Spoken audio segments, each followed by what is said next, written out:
अगर आपने 2012 मूवी देखी है या फिर अर्थ के डिस्ट्रक्शन से जुड़ी कोई भी मूवी देखी है तो आपको पता होगा कि हमारी धरती का अंत किस तरीके से हो सकता है।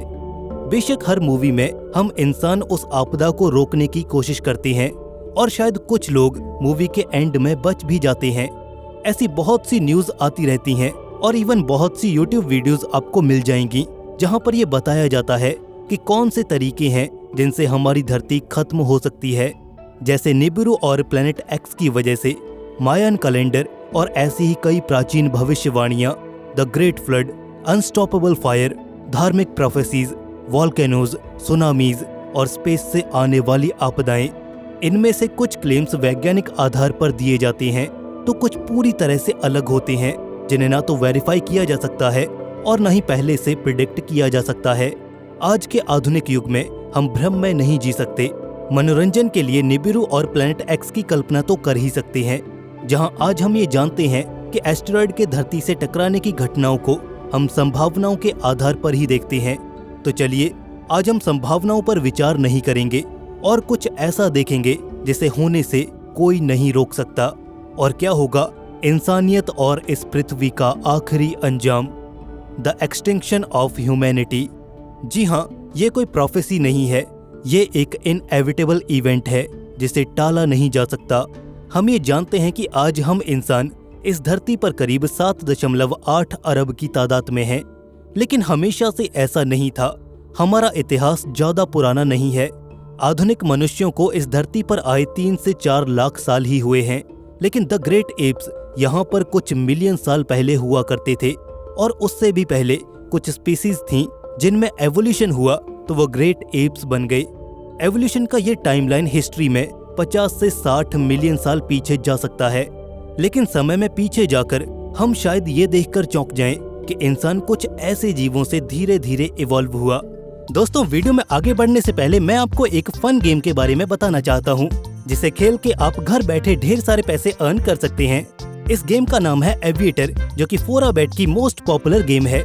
इसे खेलना काफी इजी है। चलो मैं आपको खेल के दिखाता हूँ। तो मैंने एविएटर गेम को ओपन कर लिया है और मैं 3000 रुपए अपने प्लेन पे लगा रहा हूँ। सो प्लेन अब ऊपर जा रहा है। हमें बस प्लेन के क्रैश होने से पहले इसे कैश आउट करना पड़ता है। Wow, it's 2x now, let's cash out. Yes, यहाँ पर मैंने 6480 रुपए बना लिए हैं। चलिए फिर से ट्राई करते हैं। Wow, 2x, 3x, cash out 16,100 रुपए। देखा आपने कितना इजी था। अब मैं इन पैसों को अपने अकाउंट में विड्रॉ कर रहा हूँ, जो कि 15 से 20 मिनट में आ ही जाते हैं। देखिए, ये रहा स्क्रीनशॉट।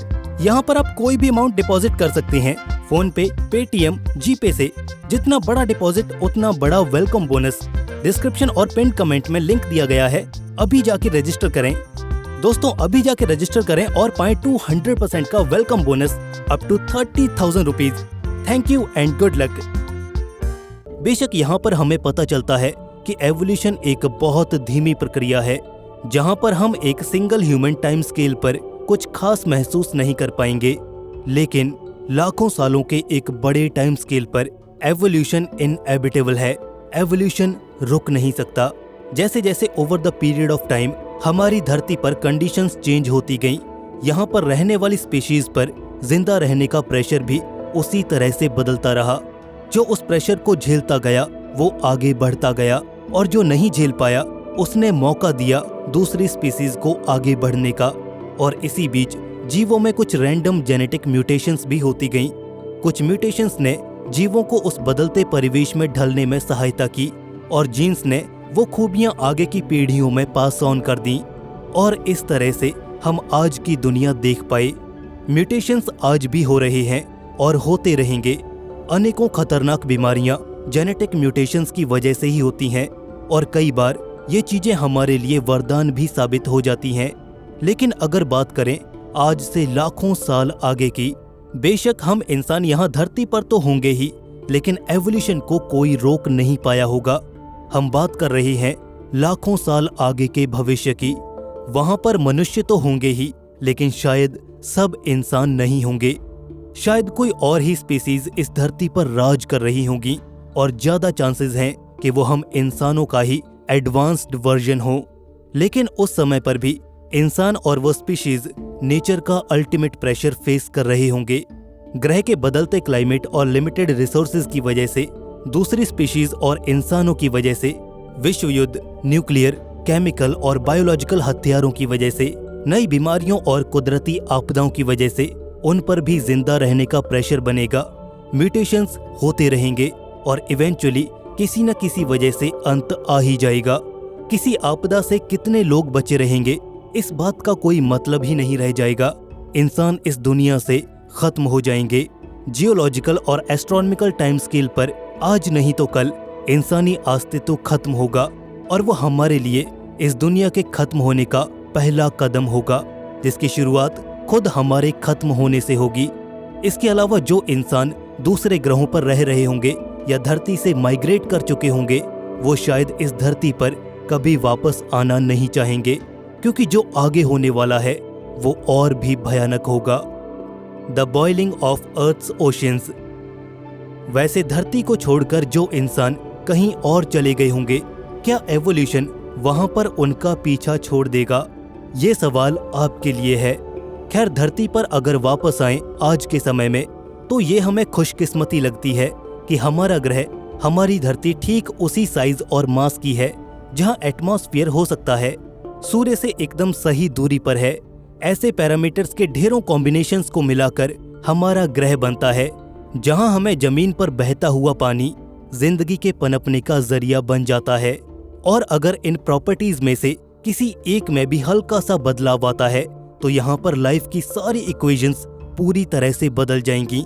जो आज डाइवर्सिटी और वैरायटी हमें धरती के जीवन में देखने को मिलती है, वैसा कुछ भी नहीं होगा। अरबों साल पहले धरती समुद्र से पूरी तरह से घिरी हुई थी, किसी समुद्री दुनिया की तरह, जहां पहले सिंपल और फिर कॉम्प्लेक्स जीवन ने अपनी शुरुआत की। जमीन पर जीवन इसके करोड़ों साल बाद आया, पर इस दौरान एवोल्यूशन सिर्फ हमारा ही नहीं हुआ। हमारे सौरमंडल के केंद्र में बैठा ये सूरज भी एवोल्यूशन का ही शिकार है, और सबसे पहले ये इस धरती से समुद्र छीन लेगा। Over the period of time, जैसे जैसे सूर्य अपने अंदर की हाइड्रोजन को न्यूक्लियर फ्यूजन से हीलियम में बदलता जाएगा, सूर्य और भी गर्म होगा और एक्सपैंड होने लगेगा। वो और भी ज्यादा चमकदार हो जाएगा और भी ज्यादा एनर्जी रिलीज करने लगेगा। करीब 1 से 2 अरब साल बाद सूर्य से जो एनर्जी रिलीज होगी, वो एक क्रिटिकल पॉइंट पर पहुंच जाएगी। वो एनर्जी इतनी होगी कि जैसे ही वो धरती के समुद्रों को हिट करेगी, धरती के समुद्र उबलने लग जाएंगे। जैसे ही समुद्र उबलने लगेगा, धरती का एटमॉस्फेयर वाटर वेपर से भर जाएगा, और जिसका नतीजा होगा एक ग्लोबल ग्रीन हाउस इफेक्ट, जो कि पूरी धरती को अपनी चपेट में ले लेगा। धरती का तापमान खतरनाक तरीके से बढ़ने लगेगा, और उस समय हमारा ग्रह भी वीनस की तरह नर्क बन जाएगा। धरती पर कंडीशंस जीवन के लिए इनहॉस्पिटेबल हो जाएंगी। सरफेस पर रहने वाली लगभग सारी स्पीसीज खत्म हो जाएंगी। सिर्फ वही ऑर्गेनिजम्स बच पाएंगे जो बादलों के ऊपर रह सकते हैं, और इस तरह से कुदरती फैसला धरती पर आगे की जीवन की दिशा तय करेगा। लेकिन इंसान तो पहले ही खत्म हो चुके हैं या धरती छोड़कर जा चुके हैं, फिर भी कुदरत धरती के लिए और भी बेरहम होती जाएगी, और आगे का फेज और भी खतरनाक होगा। The barren rock. आप सोच रहे होंगे कि समुद्रों का उबल जाना और भाप बनकर उड़ जाना बहुत बुरा था, लेकिन इसके बारे में आपका क्या ख्याल है कि धरती पर मौजूद हर एक चीज टूटकर बिखर जाएगी और उसके एटम तक इस दुनिया से चले जाएंगे। हर वो चीज जो कभी इस सतह पर रहा करती थी, वो राख में तब्दील हो जाएगी। हर एक चीज का नामो निशान मिट्टी में ही मिल जाएगा। यहाँ वो कंडीशंस हो जाएंगी जो आज हमारे सौरमंडल के पहले ग्रह मरकरी पर हैं। आने वाले 5 से 7 अरब सालों में धरती के साथ कुछ ऐसा ही होगा, जब सूरज की कोर में हाइड्रोजन ईंधन पूरी तरह से खत्म हो जाएगा, और तब महाप्रलय शुरू होगा। इसकी कोर हीलियम और हैवी मेटल्स की वजह से कॉन्ट्रैक्ट होती जाएगी और गर्म भी, जिसकी वजह से सूर्य की आउटर लेयर्स फैलने लगेंगी। जैसे ही सूरज एक्सपैंड होगा, उसकी बाहरी परतें ठंडी पड़ती जाएंगी, लेकिन इसके उलट सूरज और भी ज्यादा लुमिनस होता जाएगा।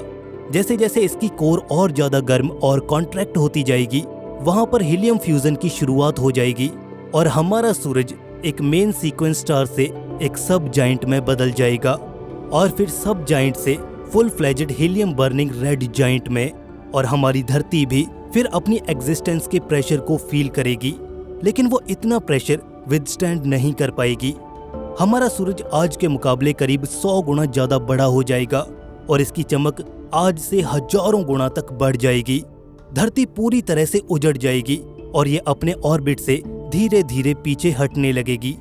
नजदीकी ग्रहों मरकरी और वीनस को सूरज कब का निगल चुका होगा।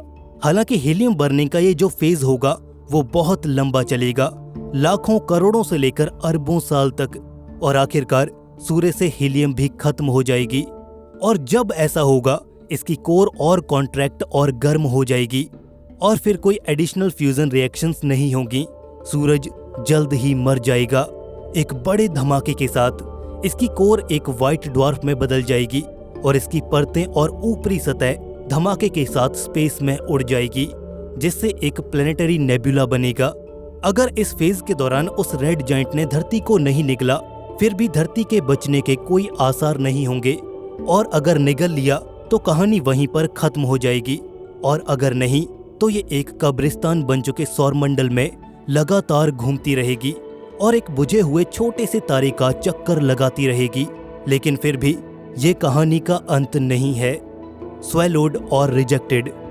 अब चाहे धरती से इंसान बहुत पहले ही खत्म हो गए या छोड़कर चले गए, या फिर ये धरती रहने लायक नहीं बची, उसके बाद यहाँ पर मौजूद सबसे बेशकीमती चीज पानी पर हमला हुआ। उसके समुद्र सूख गए, वो उबलकर भाप बन गए।